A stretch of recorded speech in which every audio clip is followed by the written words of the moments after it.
কত বড় দুঃখজনক বিষয়, বাংলাদেশে মুসলমান হিসাবে তারা অবস্থান করে, বাংলাদেশের পাসপোর্ট গ্রহণ করে প্রিয় নবী মুহাম্মদুর রাসূলুল্লাহ সাল্লাল্লাহু আলাইহি ওয়াসাল্লামের পবিত্র ভূমিতে গিয়ে তারা বাইতুল্লাহ শরীফকে নাপাক করার সুযোগ পাচ্ছে।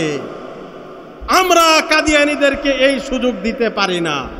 অতএব কাদিয়ানীরা কাফের, তারা এই দেশে থাকবে, তারা কাফের পরিচয় নিয়ে থাকবে, তারা অমুসলিম পরিচয় নিয়ে থাকবে, তাদের কাগজপত্রে তাদের ধর্মের নাম থাকবে কাদিয়ানী, তারা অমুসলিম, এই পরিচয় তারা থাকুক, আমাদের কোনো সমস্যা নাই।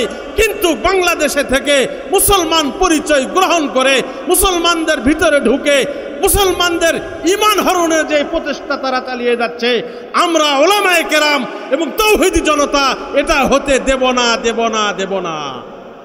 রাষ্ট্রীয়ভাবে কাদিয়ানীদেরকে কাফের ঘোষণা করলে কাগজপত্রে তাদের পরিচয় থাকবে অমুসলিম, এটা আমাদের কোনো সমস্যা নাই।